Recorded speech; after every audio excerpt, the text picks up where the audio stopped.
আমি নকল প্রতিরোধ করার জন্য নিজ পকেটের পয়সা দিয়ে হেলিকপ্টার রেন্ট করলাম। কি পোলাপাইন রেডি তো?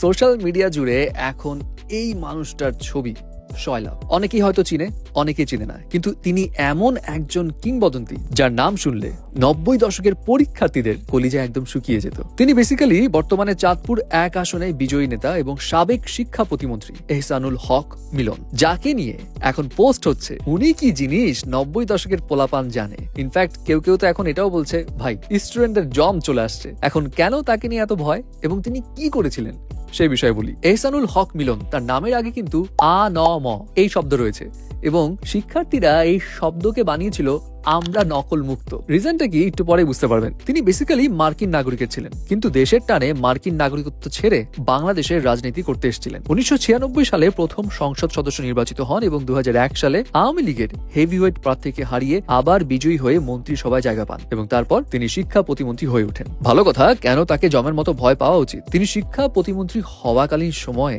পরীক্ষা কেন্দ্রে যখন পরিদর্শন করতেন তখন নর্মালি পরিদর্শন করতেন না, তিনি অনেকটা সিনেমার হিরোর মতো হেলিকপ্টারে করে হুটহাট হাজির হতেন। বলা হয়ে থাকে হেলিকপ্টারের শব্দ শুনলেই নকল পাজদের হাত পা কাঁপাকাঁপি শুরু হয়ে যেত। তিনি শুধু অফিসে বসে থাকতেন না, নিজে সরাসরি পরীক্ষা কেন্দ্রে ঢুকে নকল খুঁজে খুঁজে বের করতেন। শুধু শিক্ষার্থীরাই নয়, শিক্ষকদের জন্য তার পরিষ্কার মেসেজ ছিল, নকলে সহযোগিতা করলে কোনো ছাড় নেই, খবর আছে। এমনকি পাবলিক পরীক্ষায় 45% বেশি পাস করতে পারতো না তার কড়াকড়ির কারণে। বিষয়টা কি, 90 দশকের সময় স্টুডেন্টদের পরীক্ষার হলে কলম, পেন্সিল, রাবার, স্কেল এই সবকিছুর সঙ্গে সঙ্গে আরেকটা জিনিস নিয়ে যাওয়া কমন ছিল। সেটা কি? নকলের চিরকুট, হয় কোমরে বেঁধে, না হয় মোজার ভিতরে ঢুকে। ইনফ্যাক্ট পরীক্ষা কেন্দ্রের বাইরে অনেক লোকের ভিড় জমা থাকতো নকল সরবরাহের জন্য। মানে এটা অনেকটা ভাইরাসের মতো হয়ে গিয়েছিল এবং তারই কড়াকড়ির কারণে এই ভাইরাস উচ্ছেদ হয়। তার আমলে মানুষ প্রকৃত অর্থেই মানসম্মত শিক্ষার একটা স্বাদ পেয়েছিল। নকলের যে বিষয়টা সেটা ছাত্রছাত্রীদের মন থেকে যেন একদম দূর করে দিয়েছিলেন তিনি। সো এই কারণেই এখন অনেকেই ভয় পাচ্ছে যে ভাই